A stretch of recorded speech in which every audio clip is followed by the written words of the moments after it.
Se eu sair na rua e começar a perguntar das pessoas o que é dinheiro, o que é moeda, o que é o que circula e que faz toda a sociedade se mover, provavelmente de cada 10 pessoas, 9 não vão conseguir responder o meu questionamento. A grande questão é que nas escolas, na sociedade, não é dito e falado sobre o que é o dinheiro, o que é a moeda. Isso é comumente aceito como um consenso comum que dinheiro é algo palpável, é algo que realmente existe. Mas a grande realidade é que dinheiro não existe. E eu vou contar aqui para vocês como que eu convencer vocês que o dinheiro não existe. Beleza?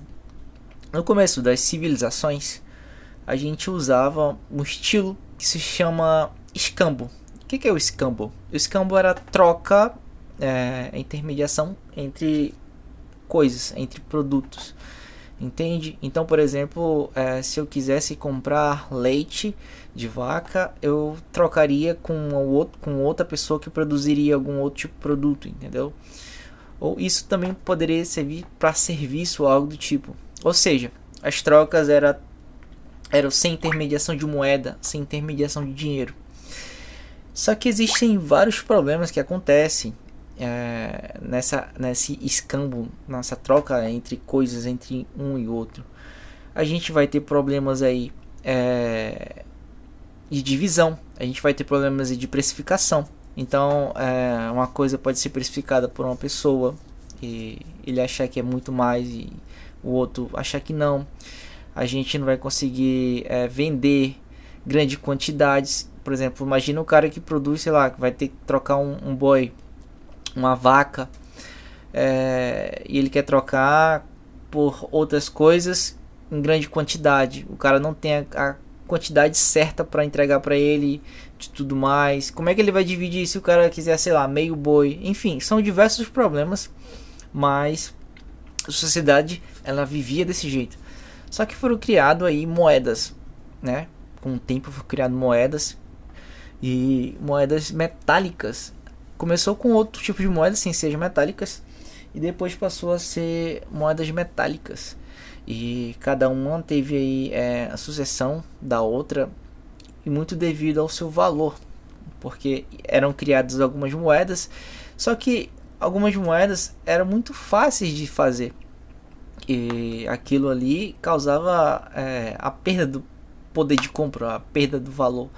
E imagina que, digamos que hoje o Banco Central dissesse que a gente teria uma moeda de areia, só que todo mundo conseguiria essa matéria-prima que é areia para fazer moeda. Imagina a quantidade de moeda de areia que teria, que as pessoas conseguiriam falsificar ou fazer com o tempo. Até o próprio mesmo governança iria fazer com muito mais facilidade. Então, com o tempo foram criadas moedas metálicas com prata e ouro, porque eram mais difíceis de fazer.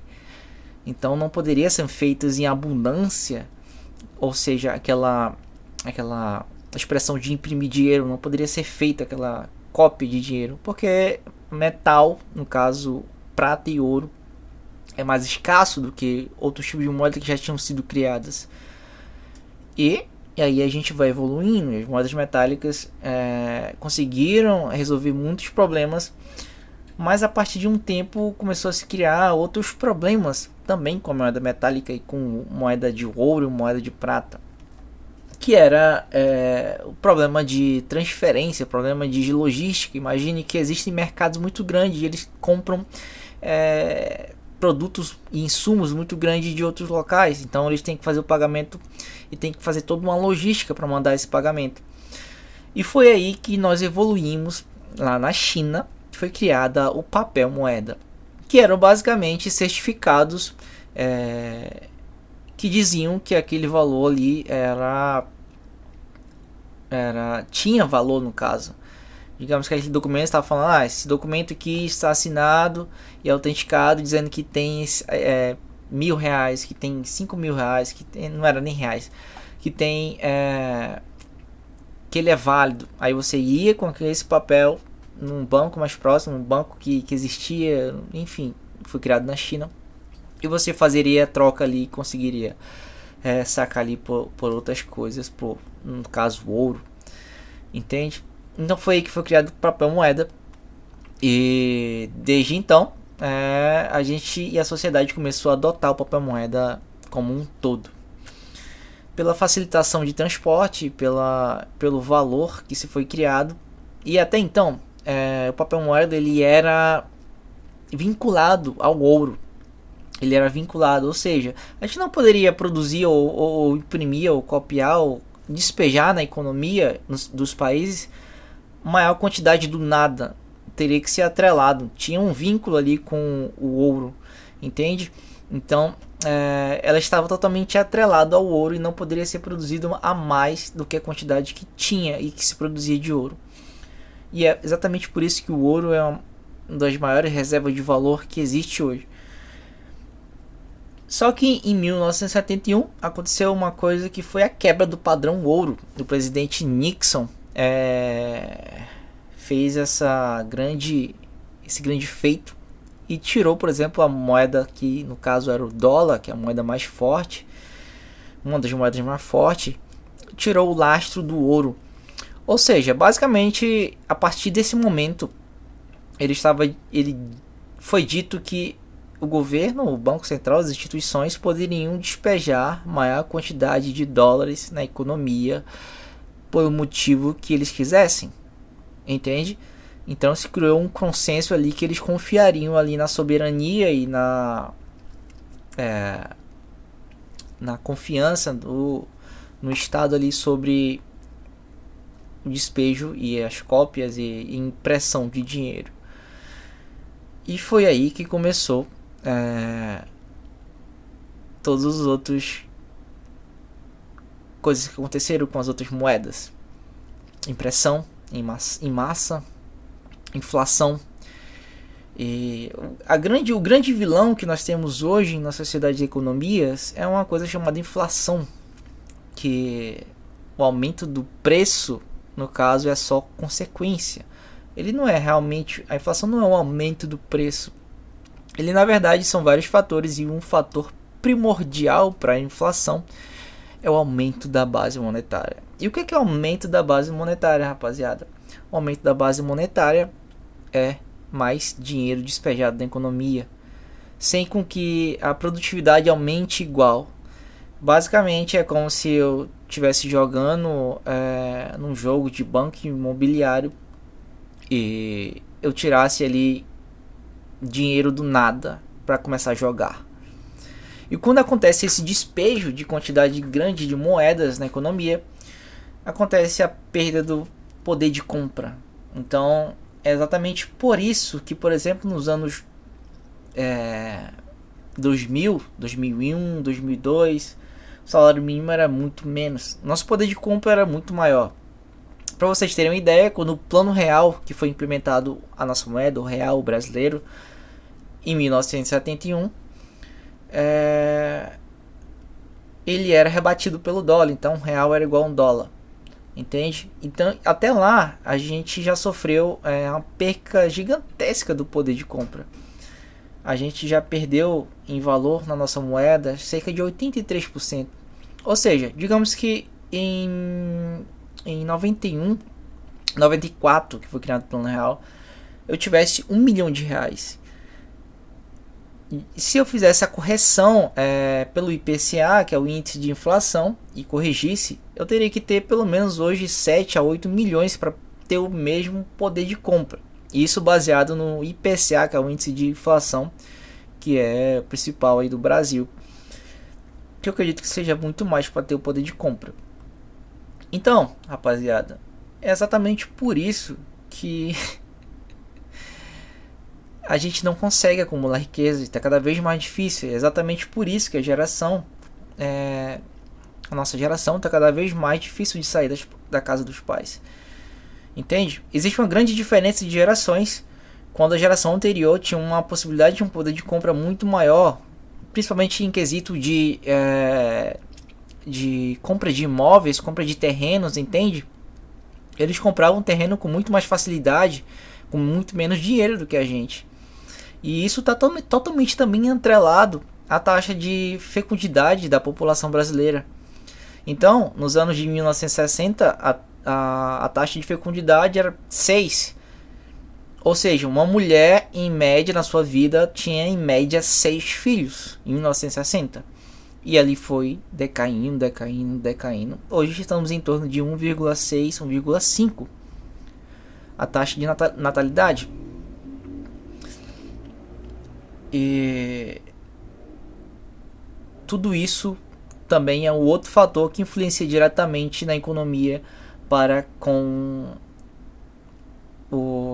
a aposentadoria da nossa geração. Então, como que numa população onde vai ter cada vez mais pessoas mais velhas se aposentando, entrando com o processo de aposentadoria e tendo menos jovens no mercado de trabalho, contribuindo para que a nossa geração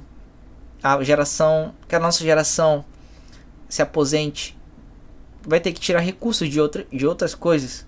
Ou seja, a pessoa que está trabalhando, que está contribuindo, vai ser cada vez mais explorada, vai ser cada vez mais imprimida para conseguir sustentar todo esse sistema.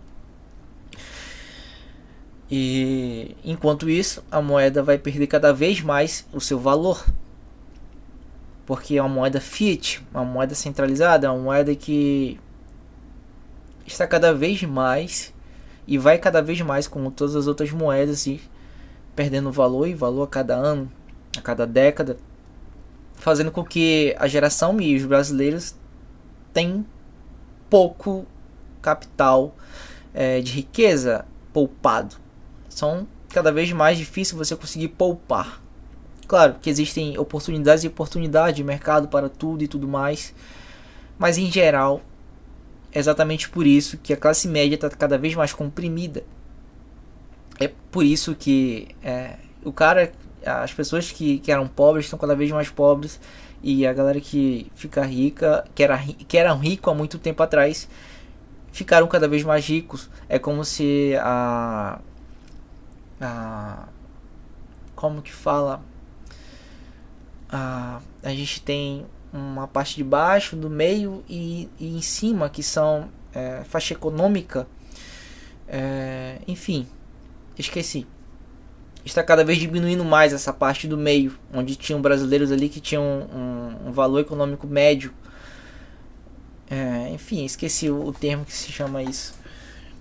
Mas exatamente essa que é a história. E o Brasil é o recordista de ter moeda já. E todos eles foram por hiperinflação. E adivinha qual é o fator maior para a hiperinflação?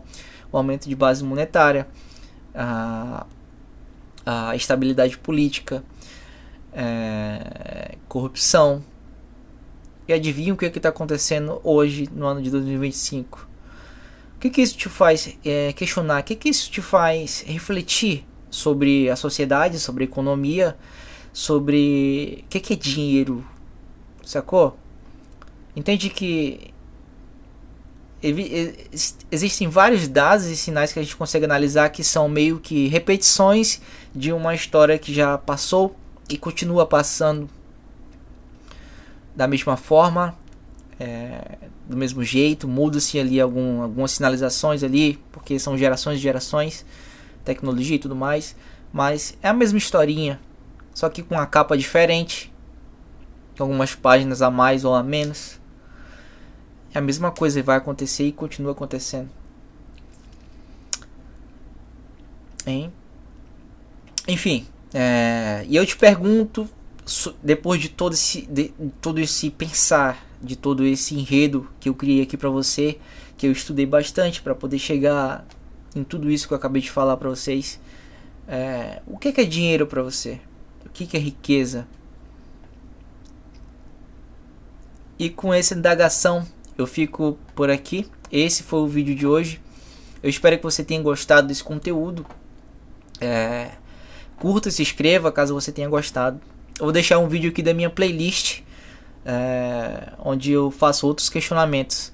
E a mensagem foi entregue. Se você sentir a vontade, gostar, por favor, se inscreva na minha newsletter, onde eu vou estar postando aí coisas do meu dia a dia, indagações sobre os negócios que eu estou criando para conseguir prosperar, mesmo estando no Brasil. Beleza? Eu tô com a meta de 10 seguidores no Substack, na minha newsletter, onde eu vou conseguir falar um pouquinho mais perto a perto com vocês através de textos e através de fotos. Beleza? A mensagem foi entregue.